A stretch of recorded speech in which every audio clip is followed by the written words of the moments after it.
ಬಿಟ್ಟು ಬಂದ ಕನ್ನಡ ಕುಟುಂಬಕ್ಕೆ ನಮಸ್ಕಾರ. ನೀವು ನೋಡ್ತಾ ಇದ್ದೀರಾ ಕಲಾವತಿ ವ್ಲಾಗ್ಸ್. ಸೊ ಇವತ್ತಿನ ವ್ಲಾಗನ್ನು ನಾ ಚಾಲೂ ಮಾಡೀನಿ. ಗಾರಿಕಾ ಆಮೇಲೆ ಹರ್ಷಿಕಾ ಅದು ನಾವೆಲ್ಲ ತಳ ಗಾರ್ಡನ್ಗೆ ಹೋಗಿದ್ದೇವೆ ರೀ. ಆಮೇಲೆ ತಳಗೆ ಬಂದು ಬಳಕ ಮನೆಗೆ ಬಂದು ಬಳಕ ಇವತ್ತು ಒಂದು ಒಳ್ಳೆ ರೆಸಿಪಿ ನಿಮ್ಮ ಜೊತೆ ಹಂಚ್ಕೊಳ್ತೀನಿ. ಇವತ್ತು ನಾ ಏನು ಮಾಡತ್ತೀನಿ ಅಂದ್ರೆ ಮೀನಿನ ಸಾರು ಮಾಡತ್ತೀನಿ. ಬರ್ರಿ ಹೆಂಗೆ ಮಾಡ್ತೀನಿ ಅಂತ ತೋರಿಸ್ತೀನಿ ನೋಡ್ರಿ. ಹರ್ಷಿಕಾ ಅಳತಾಳ, ಬರ್ರಿ ನಿಮಗೆ ತೋರಿಸ್ತೀನಿ. ಏನ್ ಬೇಕು? ಚಕ್ಲಿ ಎಣ್ಣೆ ಹಾಕೊಳತ್ತೀನಿ ರೀ. ಈಗ ಮೇಣಿನ ಒಣಗಿ ಆಮೇಲೆ ಫಿಶ್ ಫ್ರೈ ಮಾಡೋದು ಎರಡೂ ಹಂಚ್ಕೊತೀನಿ ನಿಮ್ಮ ಜೊತೆ. ಮೇಣಿನ ಸಾರಿಗೆ ಒಂದು ತುಸು ಎಣ್ಣೆ ಜಾಸ್ತಿ ಇದ್ರೇ ಚಲೋ ರೀ. ಸೊ ಅದ್ರ ಸಂಬಂಧ ಹಾಕತ್ತೀನಿ.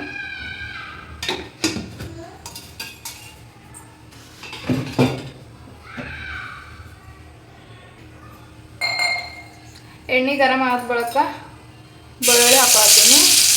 ಆಮೇಲೆ ಜೀರಿಗೆ, ಆಮೇಲೆ ಲವಂಗ, ಮೆಣಸ, ಚಕ್ಕಿ ಇವು ಮೂರು ಕುಟ್ಟಿದ್ದೀನಿ ರೀ. ಇದು ಹಾಕೊಳತ್ತೀನಿ. ಆಮೇಲೆ ಎಳ್ಳು ಇದನ್ನು ಬಿಳಿ ಎಳ್ಳು ಜಜ್ಜಿಬಿಟ್ಟು ಹಾಕ್ಲತ್ತೀನಿ.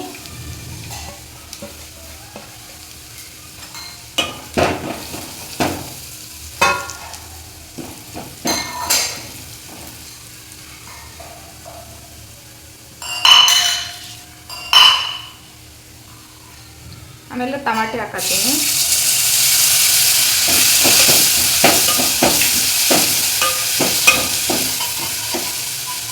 ಏನು ಬೇಕು? ಏನು ಬೇಕು? ನೀರಾ? ನೀರು ತೊಗೊಂಡಿದ್ದೀರ ಚಲ ನೀರು ಹೆಂಗೆ? ಹೋಗಿ ಬರಬೇಡ, ಹೋಗ ಅಲ್ಲಿ ಅಡುಗೆ ಮಾಡ್ತೀವಿ. ಈಗ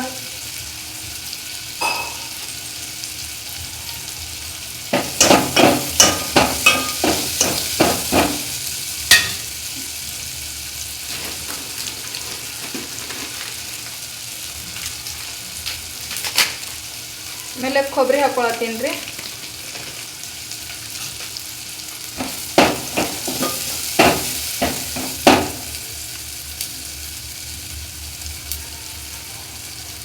ಆಮೇಲೆ ಖಾರ,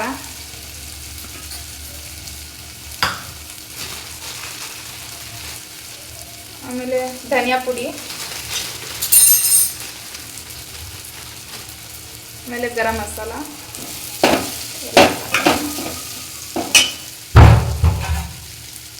ಒಂದು ಸ್ವಲ್ಪ ನೀರು ಹಾಕೋತೀನಿ.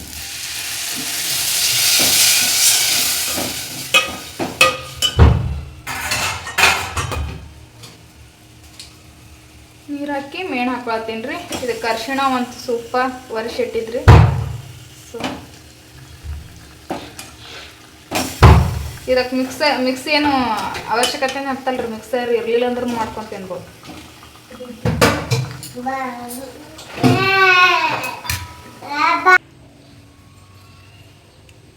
ಮೇಣಿಗೆ ನೋಡ್ರಿ, ಅದು ಹಿಂಗೆ ಚಮಚದ್ಲೇ ತಿರುವಾಡ್ಬಾರ್ದ್ರಿ. ಮೇಣಿ ಎಲ್ಲ ಒಡೆದು ಹೋಗ್ತಾವ. ಈ ಕಡೊಂದು ಇವು ಅರ್ಬಿ ಹಿಡ್ಕೊಂಡು ಹಿಂಗೆ ಒಟ್ಟು ಇದು ಮಾಡ್ಬೇಕ್ರಿ. ಹಿಂಗೆ ತಳಗ ಮ್ಯಾಗ ಇಲ್ಲಿದೆ ಮಾಡ್ಬೇಕ್ರಿ. ಹಿಂಗೆ ತಳಗ ತೊಗೊಂಡು ನಿಮಗೆ ತೋರಿಸ್ಲತ್ತೀನಿ ರೀ. ನಾ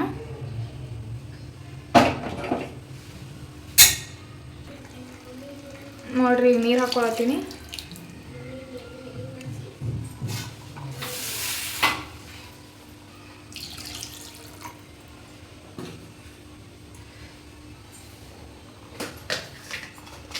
ಆಲ್ರೆಡಿ ಇದಕ್ಕೆ ಉಪ್ಪು ಒಂದಿಷ್ಟು ಹಾಕಿ ಇಟ್ಟಿರ್ತೇವಲ್ರಿ, ಅದಕ್ಕೆ ನೋಡಿ ಉಪ್ಪು ಹಾಕೋಬೇಕು. ಮತ್ತು ಉಪ್ಪಿನ ಚಾರ ಹಾಕಿ ಕುಂದಿರ್ಬಾರ್ದು.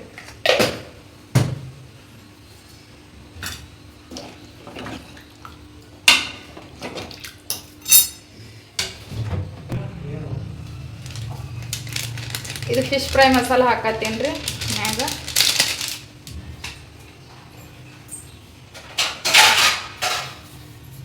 ಹಾಕಿ ಪ್ಲೇಟ್ ಮುಗಿಸ್ಬಿಡ್ತೀನಿ. ಇದಕ್ಕೊಂದು 5 ನಿಮಿಷ ಏನೋ ಕುದೀತೈತಲ್ರಿ, ಅವಾಗ ನೀವು ತೋರಿಸ್ತೀನಿ.